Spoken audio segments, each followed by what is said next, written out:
Hello everyone, welcome back to my channel. This is Ma'am Liz, your purposive communication instructor. So if this is your first time to my channel, please hit the subscribe button and turn on your notification bell for more infos and updates on purposive communication subject. In this video, I'll be tackling about purposive communication for work purposes. So specifically, the two topics that I'll be discussing are job interview and business presentation. So let us define job interview. So what is it? It is a face-to-face conversation between a prospective employer and a job applicant conducted for the purpose of securing information from the person who is offering his services to a particular firm or institution. Such interview allows the prospective employers to screen those applicants who will best fit the position. So in this kind of interview, the interviewer is in a position to reject or to accept the interviewee or what we call applicant. Now let's have the different pointers which the interviewee or the applicant must bear in mind. Number one, prepare for the interview physically. So you have to be neat, carefully groomed, and dressed in keeping with the position you seek.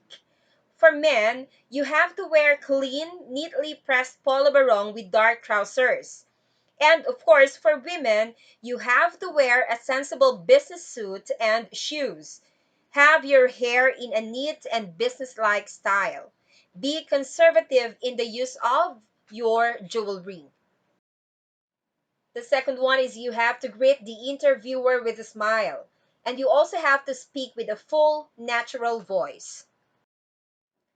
The third one is don't force a handshake on an employment manager. If he wishes to shake hands with you, he will make the gesture first. When he does, shake his hand with a firm clasp.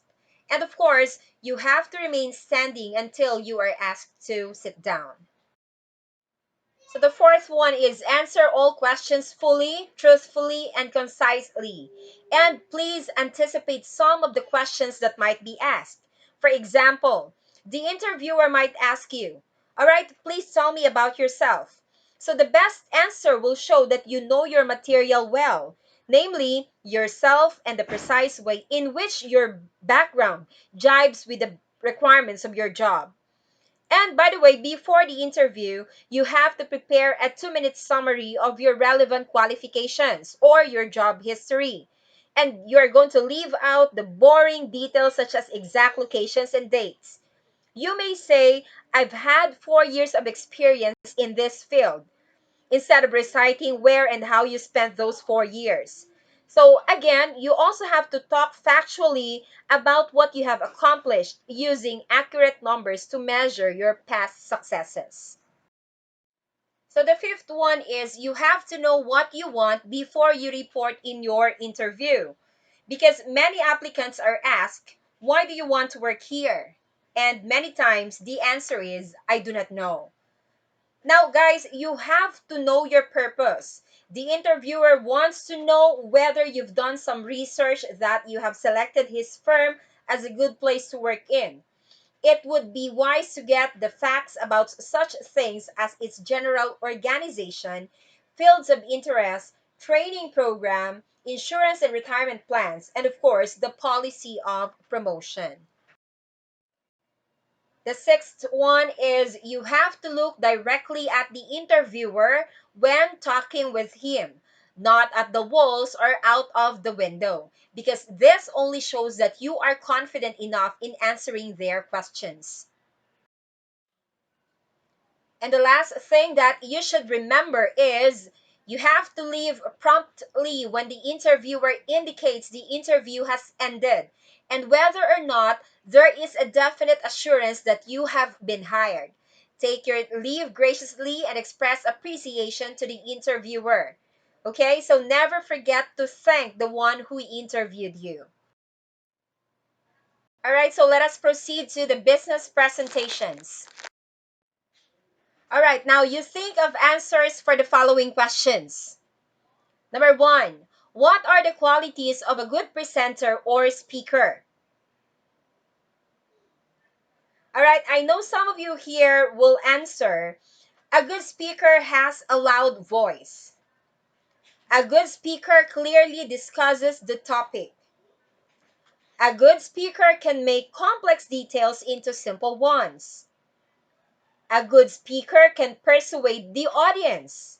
And a good speaker can get the attention of his or her audience. So these are the few answers to these questions. To this question, I mean. The second one is, how can you say that a presentation is effective? I know some of you here will answer, a presentation is effective if the audience learned something from the speaker, or if they are inspired and motivated, okay, after listening to the talk of the speaker. And then the third question, what do you mean by PowerPoint poisoning? So when we say poisoning, it means that your audience the presenter have a bad PowerPoint presentation in which your audience lose their interest in listening to the speaker. So I know that every time you are presenting your report to your professor and classmates, I know that you notice something from them. So did you see them, or did you see that your audience showed interest all throughout your presentation? Or did you see them getting bored after presenting your few slides? Now, if you see them, yes, okay, if you see them that they are getting bored in your PowerPoint presentation or because of your PowerPoint presentation, this is what we call PowerPoint poisoning, and we will tackle that in the next slide. Okay, guys, so this is an example of a PowerPoint poisoning. So look at the speaker. The speaker said, as you can clearly see in slide 397. And now look at the reaction of the audience. Come on. If you are one of the listeners of this speaker, I guess you will feel sleepy or you might lose your interest in listening because of the number of slides. And I guess it will not last for an hour or two. Okay, so you have to be careful whenever you are presenting to your audience. Okay, so if we have this what we call PowerPoint poisoning, we also have an antidote for this, or PowerPoint poisoning antidotes. Number one, you have to build your content first. So meaning to say you have to plan your presentation. So for the content, follow the guidelines for giving instructions, explaining a process, giving a definition, and presenting other forms of communication. So you have to remember that there is a little difference in planning and organizing an oral as opposed to a written presentation. So the main differences are generally shorter sentences and possible greater necessity to repeat important points in an oral presentation. Now, for number two, you have to use graphics and not only words. So I know when you are presenting, some of you here will just copy and paste from the internet the information, or you will copy what's in the book. Guys, you have to make sure that you have your graphics, you have your images, or you have your pictures, because you can also get the interest of your audience if they see that. And then the third one, you have to emphasize ideas and logic, or you have to be straightforward. And then the next one, have your notes so you will not forget your examples. So as a speaker, it is necessary that you have your small index card and you have your notes there and you have the following examples so you will not forget, okay, something that is really important in your presentation. And of course, the last one is you have to practice your presentation, because you know, guys, that practice always makes a presentation perfect. All right, so what are the different tips on presentation skills? The first one is the 10-20-30 rule. So what is this? You follow a 10 slide, 20-minute presentation, and not more than 30 font size. Okay, and don't you ever ask me, ma'am, why do you have 16 slides? Because I am teaching you these different tips, okay? And then number two, start strongly and be entertaining. Guys, you have to make sure that you get the attention of your listeners at the very beginning of your presentation. Make sure to connect with them by asking them, how is everyone here? I hope you feel comfortable in your seats. And you also have to smile at them and have an eye to eye contact. And please be enthusiastic. Number three, relax. Breathe in, not out. And guys, you have to enjoy it. Okay? Avoid signs of nervousness. Well, I told you before that it's okay to feel nervous because we are human. But you have to avoid some unnecessary gestures, okay, or some mannerisms. Number four, do not read. Because guys, if you are reading from your notes, that diminishes the impact. And number five, have an eye to eye contact. Look at your audience, not the notes, for you to easily get their attention. All right, so the next one is you have to get practice. Okay, no matter how good you are as a speaker, you still need to practice because practice always makes perfect, as I have mentioned in the previous slide. Number seven, project your voice. You have to make sure that the people at the back can hear your voice clearly. Okay? Adjust your volume and pitch to the environment and to the content of the speech. You have to analyze also the physical surroundings, such as an analysis suggests the needed volume and pitch. If desirable, use a range of volume and pitch to emphasize major points. Okay?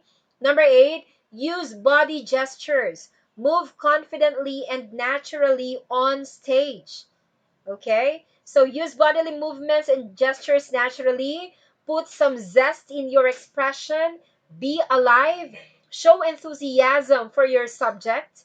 Stand in an easy, natural position with your weight distributed evenly on both feet. And let your movements be natural and well timed. Number nine, slow down. Make sure that your words are clear for easier comprehension. And of course, you have to vary your rate of speaking to enhance meaning. Do not be afraid to pause because pauses may allow time for an idea to become clear to the audience or it can give emphasis to an important point. And the last one is tell stories. Because you know that speeches are about stories, and human beings are programmed to respond to stories.